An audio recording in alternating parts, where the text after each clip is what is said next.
Welcome to Before Floor, the pregame edition of Five on the Floor, brought to you by the Five Reasons Sports Network. I'm your host, Jonathan, aka Jonathan MMA, three-piece combo. I'm joined by Mr. Gadiel Cartagena. We are live after post All-Star break, after post acquisition of Kevin Love and Cody Zeller. Got a couple of things to talk about. Also, we're playing a team in the Milwaukee Bucks that have won 12 straight coming into tonight. So definitely a quite eventful night coming out of All-Star break. But before we get into that, we want to thank our sponsors here on the Five Reasons Sports. Make sure you guys go to markbrownpa.com or markbrownpa.com. That's marcbrownpa.com, or give them a call, 954-866-8513. The reason you want to call them, if you're young with a family and you want to make sure if anything happens to you that your assets go to the right place, that's who you want to hit up. He'll give you a free consultation. He's based out of the South Florida area, so you know how the remote thing works. You can hit him up pretty much anywhere. He'll help you out for a free consultation, as well as he's a Heat fan. So you want to make sure you support your Heat fans as well. Like I said, go to markbrownpa.com. That's marcbrownpa.com, or give him a call, 954-866-8513. Now, as always, you guys want to make sure you play your prize picks as well. You know, every single game, we give you your prize picks. So you want to go to prizepicks.com, use that promo code 5, spell it out, FIVE, and we'll match your deposit initially up to $100. That's up to 20 free plays, guys. Make sure you guys maximize your money if you're going to gamble, because you don't want to, lose money and then it's your money. Lose money and it's free money. And if you're win money, you're playing with house money. Make sure you maximize the money. Use the promo code 5, FIVE. Like I said, spell it out for prizepicks.com. Yeah, let's get into tonight. Before we get into the actual game, let's get into a couple of the signees, right? We got Zeller, we got Kevin Love. Miami was a team that sorely needed size, right? Like, before the break, obviously Dwayne Dedmon was not giving us what what we had given us maybe for the half season. It was almost like a Birdman experiment, right? Birdman came in, and the first year he was there, he gave you a lot of great energy. He came off the bench, did a lot of great things. And then the second year, it wasn't quite as much. Same thing with Dedmon. It felt like he was, just dropping. His play kind of fell off a cliff. But now we got some players backing up. We got Cody Zeller, who's a quality big. And then we also got Kevin Love, who is not the Kevin Love of old of Minnesota and young Cleveland, but he's still Kevin Love. He's still a stretch big, something that we've all wanted for a very, very long time. So let's talk about these new signees. What do you expect from them tonight and just overall, for the rest of the season going into the playoffs?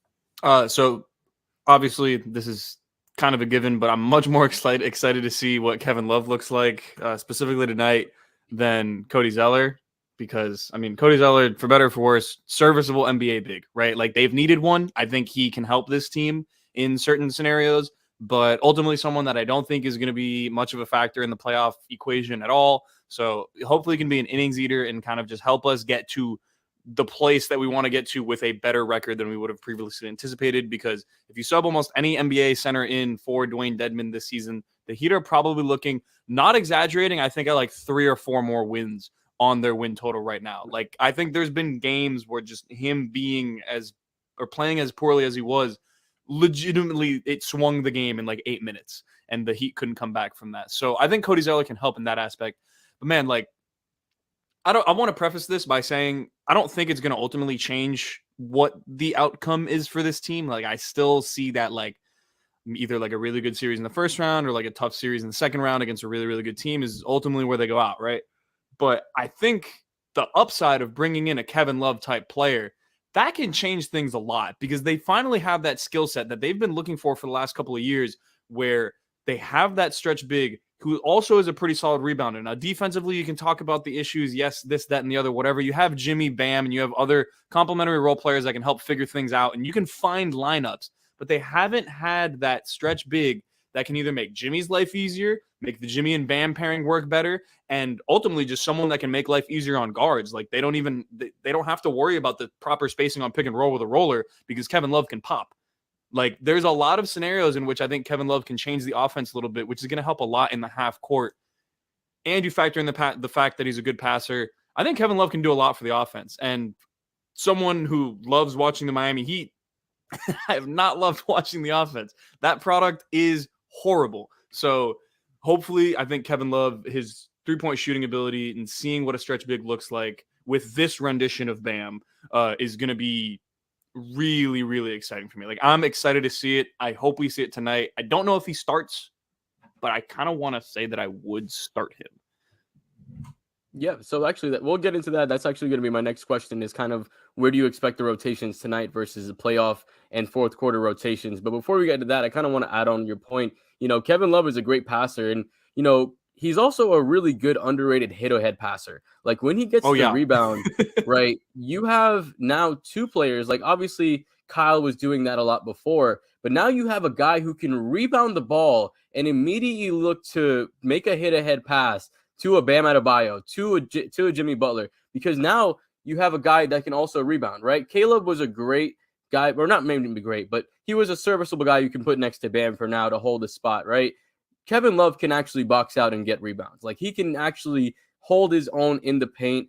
Like you said, defensively, we have a taller guy in the lineup now. So sure, you might be, trading out a little bit of perimeter defense in Caleb for, somebody who's a little more limited mobility wise on defense, but you're going to increase the rebounding rate. And I think those hit-ahead passes are going to play a big factor in a couple possessions, right? You just have Jimmy or even Bam now who's being more aggressive off the transition. Just get one of those hit-ahead passes. That chemistry can start going. So, and I think the point with obviously Cody with Zeller, right? Having him just maybe, like you said, 8 to 10 minutes in the playoffs when you have to maybe match size with size, when they're playing their bench, right? Your bench and their bench is going at it. You can match size for size. You have a guy just in case. It's a break glass in case of emergency guy, right? You don't have somebody like Dwayne Dedmon or somebody inexperienced like Orlando Robinson who has the talent, but maybe just doesn't have the playoff pedigree or the experience to play in those situations, right? So now you have them in there. He's a break glass in case of emergency. Like you said, much more excited for Kevin Love, but I also think that, just having, like you said, a serviceable big who's not 6'8" is going to be very enjoyable, right? So let's get into the rotations because, like you said, tonight we don't know if he's going to start, but it makes an interesting lineup. So it makes 4 interesting lineups having someone like Kevin Love, who, like you said, is a stretch big who can move around a lot more, right? So what do you expect the lineup to be tonight, and what do you expect the best playoff lineup would be going into the playoffs, or as far as we get? See, this is why I go back to how I prefaced the whole situation, where I don't think it ultimately changes the outcome, right? I still think that their best playoff lineup is not going to involve Kevin Love. I think it's still going to involve like 3 guards, Jimmy and Bam. Ultimately, I think that's what it's going to be. It could be Gabe, Hero, Depot. I think their best bet in a playoff series, like what you will see, probably their best net rating lineup will be a team that can just blitz people, and obviously they're fighting undersized, but they're going to have crazy good point of attack defense to the point where they're going to force steals, force turnovers, and get out in transition. And that's ultimately, I think, going to be the recipe in the playoffs. But I think Kevin Love, just having that tool, man, we already touched on it, but just having that tool of someone that can give you different looks. Like, we're going to see it tonight. One of the reasons I'm really excited for what he might look like tonight, specifically against Milwaukee, because Milwaukee's one of those teams that, okay, Brook Lopez is a great defender, right? He's really good when he can play on his heels and he doesn't have to move very much, and he doesn't have to move either laterally or vertically, right? Like, he likes to stay near the paint and he does a great job with it. He's a fantastic defender in that regard. But let's say you want to run like a 1-4, 1-5 action. You have Gabe bringing the ball up. Kevin Love sets a screen. Brook Lopez now has to come up a little bit, and he has to either play the pop or play the pull-up, and he's not playing the pop, and he's not getting to the pull-up. So you kind of have more options there. So I think that's one of the things that's exciting is, can they really start to play slow-footed bigs off the floor? Like, Bam has shown you that he can do it in stretches, and he's going to be able to get to that 15, 18-foot jumper. But can Kevin Love take that to another level where they cannot play Brook Lopez when a Kevin Love is on the floor? Now, if you can just do that for 8 to 10 minutes in a playoff game, right, then that's probably 8 to 10 minutes where Jimmy Butler's going crazy. Or you have Bam like really drawing like fouls on other players and whatnot. So I think it's just such an interesting dynamic where maybe his skill, like his talent level, isn't where it used to be, but having that unique skill set of being that pick and pop big that we know works. Like, we've known Kevin Love is a good pick and pop big forever. I think that's really, really going to help. I don't think it factors into like closing in the playoffs. Maybe it does for starting purposes, which I'd be cool with, but I think he's going to be more or less like I want to say like anywhere from 18 to 24, 26 minutes type player. I know that's a big range, but it really just depends on who we're playing against. Kind of similar to the way that we saw Kelly Olynyk used a couple years ago, where he's not going to play a lot every single game. There's going to be games where it gets like 12 minutes. But there's also going to be games where I think stylistically it makes a lot of sense to play him a lot. And Spo has always been willing to just shake things up outside of his two best players. So I think that's one thing that we might see. Also, Jimmy, Kevin Love pick and rollers are going to work pretty well too, because now you're going to have Jimmy be able to operate with more space, right? We always talk about the difficulty with him and Bam getting the two-man game. Now you're going to have another big that really can operate with Jimmy. So like you said, even in an 18 to 24 minute range, those are minutes where Jimmy is having easier buckets, because we know, especially in playoff time, when he wants to hunt the matchups, you have to be able to create those opportunities. And when you have a stretch big, you have to have the defender move more. You have to have the defender make more decisions. And then that causes breakdown of defense, right? So let's get into tonight's game, right? Let's get into Milwaukee. Just talk about them a little bit more overall. Giannis is doubtful for tonight. He was actually upgraded from the wrist injury. They also signed former Heat player Jay Crowder. And like I said, they're winners of 12 in a row right now. Chris Middleton's coming back healthy as well. So I want to get your thoughts. Do you think Milwaukee is the number one contender coming out of the East? Because we hear a lot of Boston talk, Jason Tatum getting a lot of, love national media wise. But I personally do still think that Milwaukee is the team to beat in the East. Do you feel that way? Yes, I do. I think they have the best player in the entire NBA. Specifically in a playoff setting, like what Giannis can do on both ends of the floor, he just warps your entire game plan. And there's not a lot. And he's gotten really good at playing like the small ball 5 role. Like they can blitz the living shit out of teams. It's scary what they can do with Giannis at the 5. And like, obviously they have Brook Lopez who can play with like next to Giannis too. So. And then Chris Middleton and Drew Holiday, who are stout defensively. Like they're good, man. They're a really good team, and they get Jay Crowder, who can really solidify those small ball lineups. Like, I understand Boston is going to have the analytics on their side. They have the media bias on their side. The betting odds are on their side, whatever. But if I'll do this from a Heat perspective. If you're asking me who I would rather play in a playoff series, I understand Boston might be the better, more talented team. I would rather play Boston 10 out of 10 times. And I understand, stylistically speaking, we actually could have some of the things that the Bucks struggle with. But my thing is, Giannis will be the best player in, I want to say, every single series that he plays in the playoffs. I don't believe that to be the case for anyone on the Boston Celtics. Much respect to Jason Tatum, but he could be outplayed by a Jimmy Butler for a 7-game series, in my opinion. So I think Milwaukee's a scary team, man. And like, they're just getting in stride. Chris Middleton, like you said, is getting healthy, and he's starting to get into his rhythm a little bit. And Drew Holiday has just kept getting better and better every single year, in my opinion. Even if the numbers don't show it, I think he's grown as a player since he's got to Milwaukee. And they just have a good team. They have a really good team with the best player in the NBA, the most dominant force in the NBA. So they're a tough team. That's the type of team that I would not want to see in the playoffs. But ultimately, to get to where the Heat want to get to, you have to go through any team. So good luck. You're not going to get to pick the matchups you want. You know what I mean? It's going to be tough. And Miami has gotten some good breaks, right? We've had some not easy paths, but we've had favorable paths, right? Where we've played the teams that were maybe a little more favorable in our odds. But, for this year, it's going to be tougher to kind of get that just because we don't know where we're going to land. And things are so tight in the East. Like Milwaukee and Boston are really tight. Now, obviously, with Brooklyn, the change-up they're having, a lot of the play-in teams are also kind of really close together as well. So it's a really interesting matchup you have there. So let's get into the prize picks for tonight. We got a couple players. We got Bam Adebayo. We got Caleb Martin, Gabe Vincent, Jimmy Butler, and Tyler Hero. Let's go with 3 picks tonight. I'll let you pick 2 of them, and I'll go with 1. Who do you want to start with tonight first? What are you thinking? I'm going to go with whatever Jimmy Butler's assist total is, go over. They have him at 5 assists, so we're going to go over on that.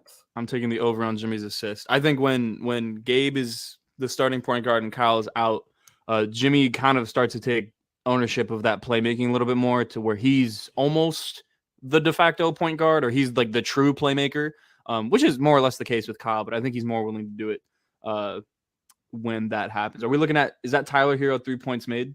Yeah, they have him at 2.5. I was pretty much going to go over. Obviously, he had a terrible all-star performance. He's going to put him up tonight. I expect him, and especially that drop defense. Like, he's going to be putting them up tonight. Yeah, I 100% agree. I definitely like that pick too.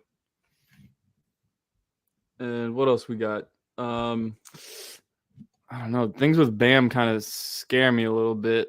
Yeah, Bam is a little bit tough. You think Caleb Martin makes a free throw tonight?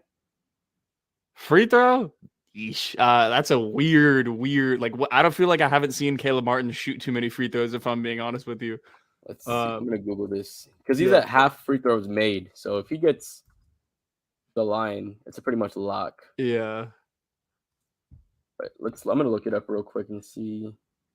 Oh, wait. Gabe Vincent, 1.5 turnovers? I also was looking at that. That looked pretty good. I would take the over on that. Yeah.